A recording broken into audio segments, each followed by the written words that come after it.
You can almost hear it, can't you? The distant thunder of hooves across Anatolian plains. The creak of siege engines rolling toward ancient walls. The sharp crack of stone yielding to cannon fire. This is not just the sound of conquest. This is the sound of worlds colliding. Faith against empire. Prayer against power. And somewhere, deep within the trembling heart of Europe, behind walls thick enough to keep out armies but too thin to stop fear, women kneel in silence and wonder if God is still listening. The Ottoman Empire doesn't simply arrive. It unfolds, like a dark banner stretched across 3 continents, casting shadows over lands that once knew only the tolling of church bells and the Latin murmur of midnight mass. From the Balkans to the gates of Vienna, from the deserts of Arabia to the mist-shrouded hills of Transylvania, the crescent rises. And with it comes a new order. Disciplined, vast, unyielding. An empire that does not ask for submission, it assumes it. But this is not a story about sultans and generals. This is a story about the women they forgot to write about. The ones who never held swords, never rode into battle, never signed treaties or commanded armies. The ones whose only weapon was faith, whose only armor was a veil, whose only territory was the small stone cell where they knelt each dawn and prayed for a world that was vanishing around them. Picture this. A convent nestled in the hills of Thrace. The year is 1450, 3 years before Constantinople falls. 3 years before everything changes. The air smells of incense and beeswax, of old parchment and damp stone. Sunlight filters through narrow windows, casting thin golden bars across the flagstone floor. In the chapel, a young novice traces her finger along the carved edge of a wooden cross, memorizing its shape, its weight, the way it feels against her palm. She doesn't know yet that soon, she will hide this cross beneath her mattress, that she will pray in silence, with her lips barely moving, because even the sound of devotion will become dangerous. Outside these walls, the world is shifting. The Ottoman war machine, perfected over generations of conquest, is preparing its final move against the jewel of Christendom. Constantinople, the city of Constantine, the last great bastion of the Eastern Roman Empire, stands defiant but doomed. And scattered across the territories that will soon bow to the crescent are hundreds of convents like this one. Sanctuaries where women have fled from war, from poverty, from the violence of men and the cruelty of fate. Here they found something rare, autonomy. A life shaped by their own vows, their own routines, their own quiet power. These were not just places of prayer. They were centers of learning, of manuscript preservation, of healing arts passed down through generations of holy women. Nuns copied ancient texts, cultivated medicinal gardens, taught young girls to read in an age when literacy was a privilege reserved for the powerful. In a world dominated by patriarchs, both secular and sacred, the convent offered women a radical alternative. A life of purpose without husband or master, a devotion accountable only to God. But empires have no patience for alternatives. Can you see it? The visual contrast that defines this moment in history? On one side, the Gothic spires of Orthodox churches, the somber gray of monastery walls, the flicker of candles before golden icons, the echo of Gregorian chants drifting through stone corridors, the rustle of habits as sisters move silently through cloisters, their faces hidden, their thoughts their own. On the other side, the soaring majesty of Ottoman architecture, domes that seem to touch the heavens, minarets piercing the sky like lances, the intricate geometry of Islamic art declaring a different kind of divine order. The call to prayer, hauntingly beautiful, replacing the tolling of bells, the rustle of silk robes and the glint of curved scimitars catching sunlight. 2 visions of God, 2 empires of faith, and between them, a line drawn not in sand but in blood and stone and the bodies of women who never asked to be caught in the middle. The Ottoman system was brilliantly efficient. It absorbed, it adapted, it conquered not just land but systems, economic, religious, administrative. Christians and Jews were permitted to live under Muslim rule as dhimmi, protected peoples they were called, though protection came with a price. Taxes, restrictions, the constant, gnawing reminder that you existed only by permission, that your faith was tolerated but never equal, that your children might be taken in the Devshirme, conscripted into the Sultan's armies and raised as Muslims, their baptismal names forgotten, their mothers' faces fading into memory. But we're getting ahead of ourselves. Right now, in this fragile moment before the storm, there is still hope. In the convents of Bulgaria, Serbia, Greece, and Asia Minor, sisters still gather for vespers without fear. They still embroider vestments for priests who serve openly. They still receive visitors from the village, women seeking counsel, the sick seeking healing, the hungry seeking bread blessed by holy hands. The rhythm of convent life continues. Matins at dawn, labor in silence, meals taken in meditation, compline before sleep. A cycle as old as Christianity itself, as steady as the seasons. They don't know yet what's coming. How could they? Even as Ottoman scouts map the roads to their gates, even as tax collectors sharpen their quills and prepare new registries, even as soldiers are briefed on which churches to convert and which to destroy, the sisters continue their ancient routines. Faith, after all, is built on repetition, on the belief that tomorrow will echo today, that the patterns we build with our bodies and our prayers will hold against chaos. But history has a different pattern in mind. You see, what makes this story so haunting, so unbearably human, is not the violence that's coming. It's the not knowing. It's the moment before the knock on the door. The last normal day. The final time you perform a ritual without realizing it's the last time. The novice running her fingers along that wooden cross, memorizing its shape without knowing why she feels compelled to remember it so precisely. This is the stage upon which centuries of suffering will unfold. Not in a single dramatic siege or massacre, though those will come, but in the slow, grinding erosion of everything these women believed was sacred and secure. Their faith will not be destroyed in a day. It will be taxed, monitored, restricted, ridiculed, and driven underground, until practicing it becomes an act of rebellion and preserving it becomes a form of quiet war. The Ottoman Empire rises. The bells begin to fade.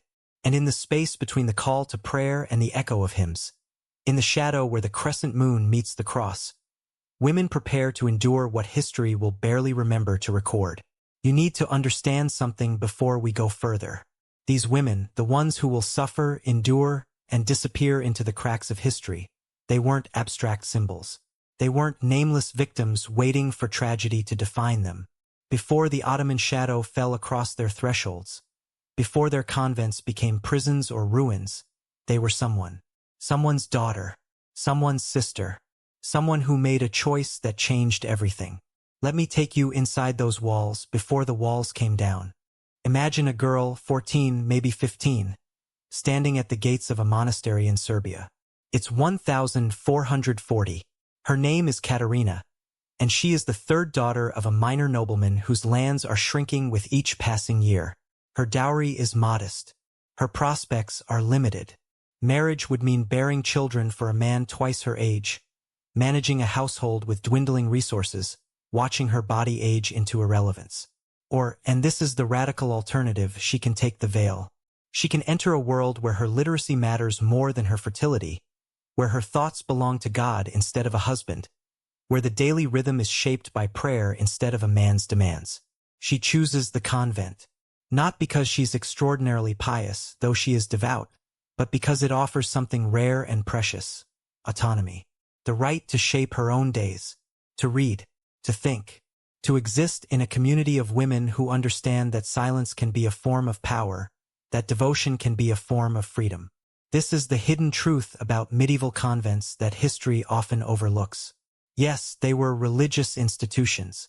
Yes, they demanded obedience to God and abbess. But they were also the only spaces in Christendom where women could live without male authority directly governing their every breath. No husband to obey, no father to please, no sons to bear, just faith, structure, and the company of women who'd made the same radical choice. Inside these walls, life followed a rhythm ancient and precise. The day began in darkness. Matins at 2 in the morning, when the world outside still slept and the chapel was lit only by candles that made the stone walls flicker like living things. You'd rise from your narrow bed, your body still heavy with sleep, and move through cold corridors where your breath formed clouds in winter air. Your feet would know the path without thinking. From cell to chapel, stone worn smooth by generations of women who'd walked this same route, who'd knelt in this same darkness and offered the same prayers to a God who demanded everything and promised eternity in return. The prayers themselves became part of your body. Lauds at dawn, prime at sunrise, terce mid-morning.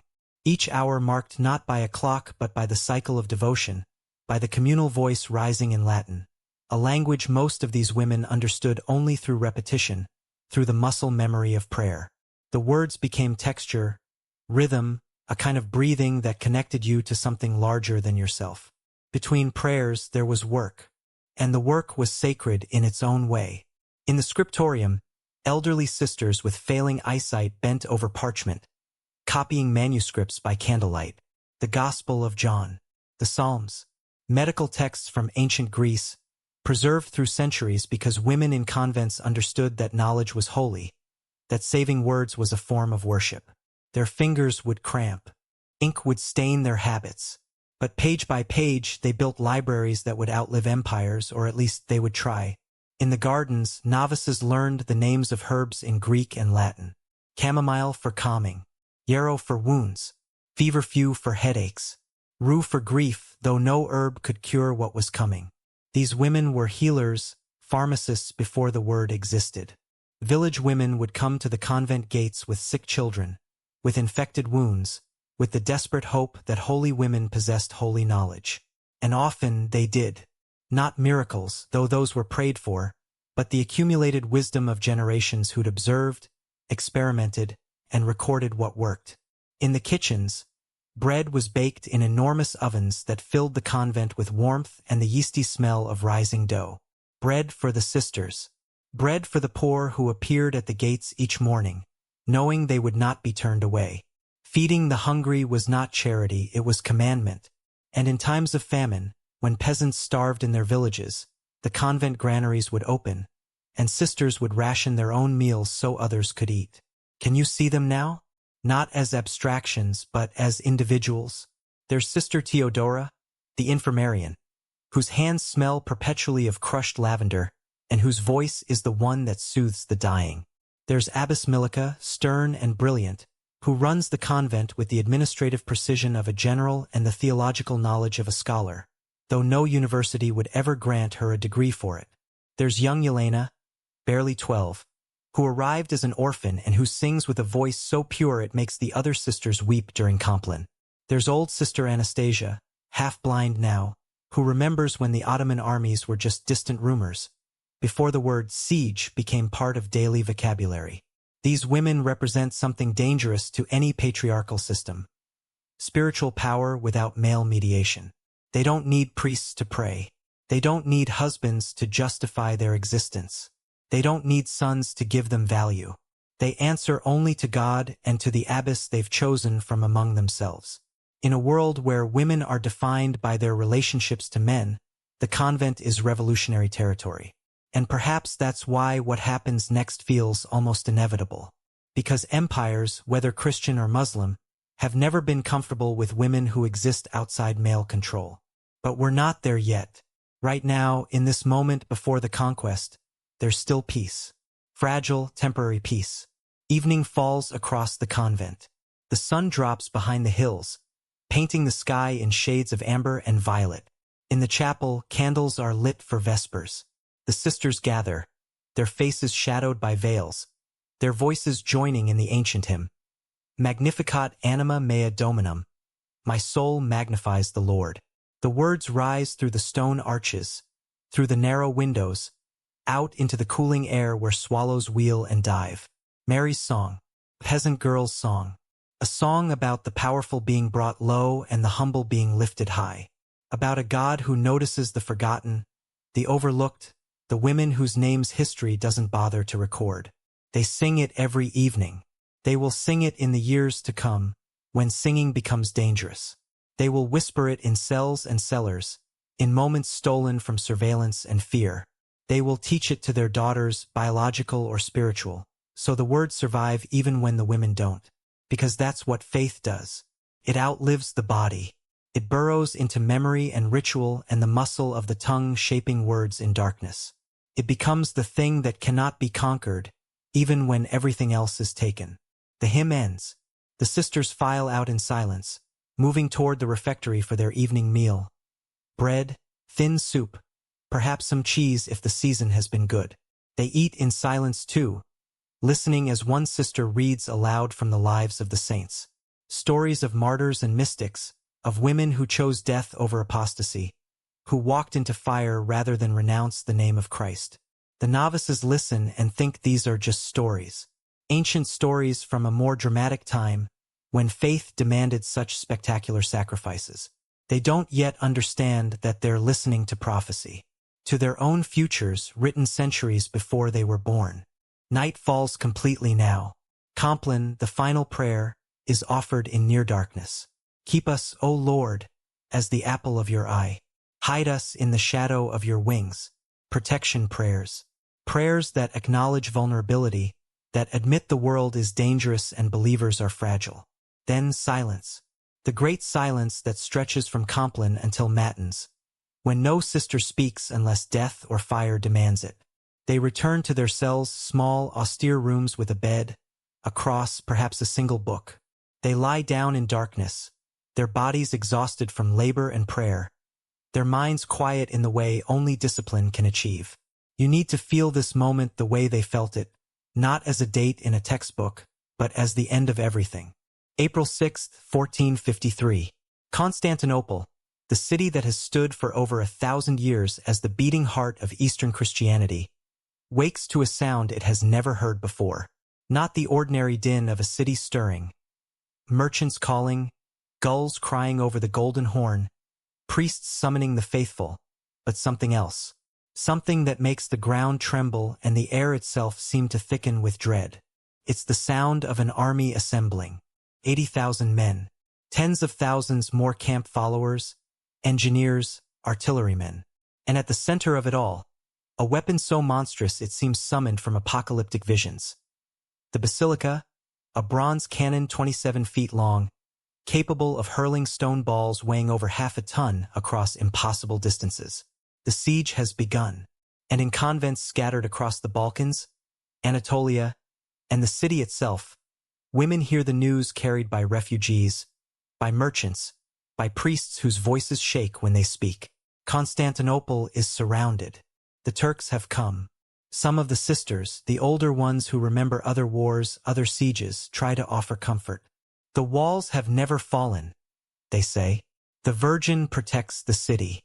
God will not abandon his people. But even as they speak, their hands move restlessly over rosary beads, their lips forming prayers that sound more like pleading than faith. For 53 days, the city holds. 53 days of constant bombardment, of walls cracking and being frantically repaired in the night, of soldiers fighting on ramparts while monks and nuns pray in churches, of Emperor Constantine XI himself taking up sword and shield to die among his men. The convents within the city have become hospitals, sanctuaries, places where terrified families huddle together and beg the saints for deliverance that will not come. And then, on May 29th, in the early morning darkness before dawn, it happens. The Janissaries, elite Ottoman infantry, many of them former Christian boys taken in the Devshirme and raised as Muslim warriors, breach the walls. They pour through the broken gates like a flood, and what follows is the ancient horror of conquest. The sacking of a city. Buildings burn. Men are cut down in the streets. Women scream as they're dragged from homes, from churches, from the very altars where they'd sought divine protection. In the convent of the Theotokos, near the Church of the Holy Apostles, Sister Sophia, 30 years a nun, her hands calloused from decades of manuscript work, hears the doors splintering. She's been kneeling in the chapel for hours, praying with a dozen other sisters, their voices hoarse from reciting psalms. When the soldiers enter, some of the younger nuns scream, some freeze. Sister Sophia simply closes her eyes and continues praying, even as rough hands grab her veil, even as she's pulled to her feet, even as the chapel, her home for 3 decades, becomes something else entirely. Kyrie eleison, Christ eleison. Lord have mercy, Christ have mercy. But mercy is not what conquest brings. Let me tell you what the chroniclers recorded, the ones who survived to write it down. Let me tell you what Niccolò Barbaro, the Venetian surgeon, witnessed. What Archbishop Leonard of Chios documented in letters that still exist, ink faded but words burning. The scene was one of slaughter. Nuns were ravished in their convents, children torn from their mothers' arms, the elderly killed where they knelt in prayer. The Ottoman soldiers have been promised 3 days of plunder. It's the custom of siege warfare, the reward for those who risk their lives in assault. And Constantinople, the jewel they've pursued for generations, holds wealth beyond imagining. But it's not just treasure they take.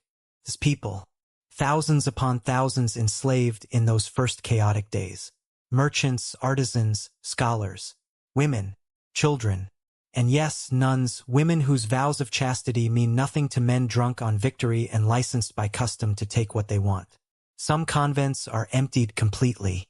The sisters marched out in chains, distributed among the soldiers and officers as ghanima, spoils of war. Islamic law permits the enslavement of conquered peoples. It's not considered cruelty.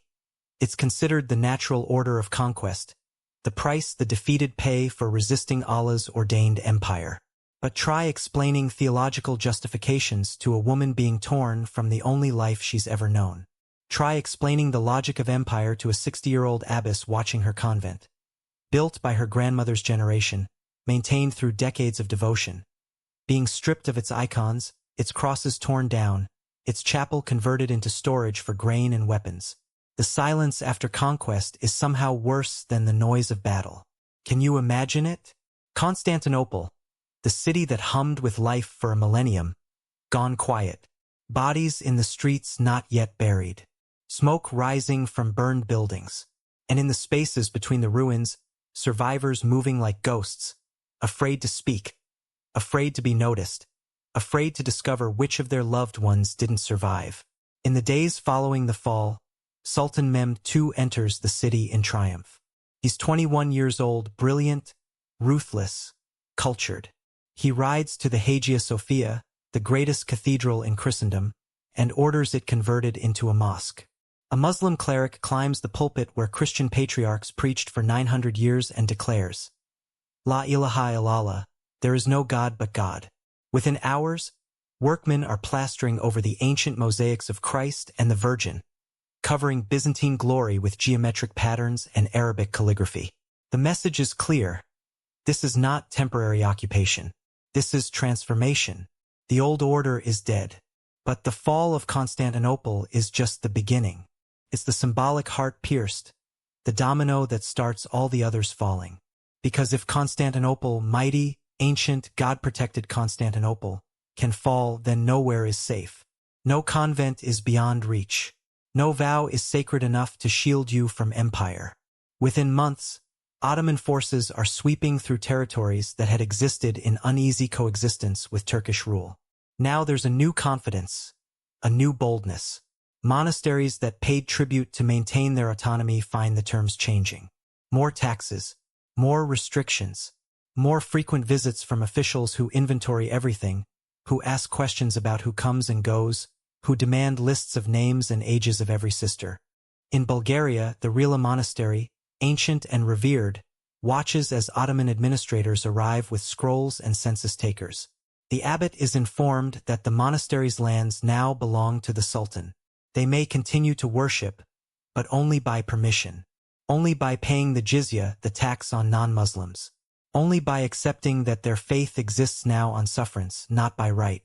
In Serbia, convents that once educated noble daughters receive new edicts. No new novices without Ottoman approval. No repairs to buildings without permits. No bells. Bells are forbidden now, because their sound might disturb Muslim prayers. If you want to summon the faithful, do it quietly. Do it invisibly. Learn to worship like criminals, like people ashamed of their God. And the women, the nuns who thought their vows would protect them, who believed their virginity consecrated to Christ made them untouchable. They're learning a different lesson now. Some disappear in the night. A patrol passes a remote convent, and when morning comes, 3 sisters are missing. No explanation, no investigation, just absence. like stones dropped into deep water, the ripples fading quickly into silence. Some are forced into marriages, Ottoman officials or soldiers granted Christian wives as rewards for service. The fact that these women have taken vows of celibacy is considered irrelevant.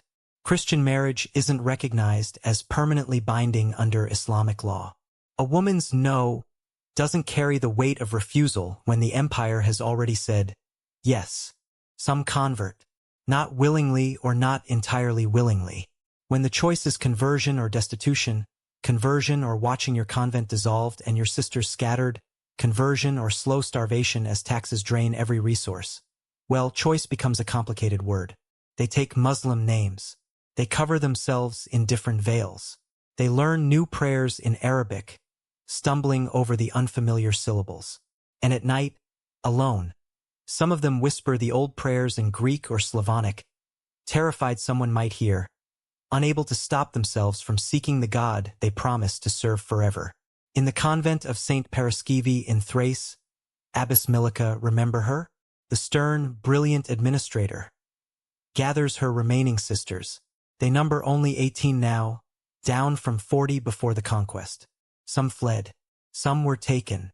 Some died from illness or heartbreak, because grief can kill as surely as a sword. We will endure, Milica tells them, her voice steady even as her hands shake.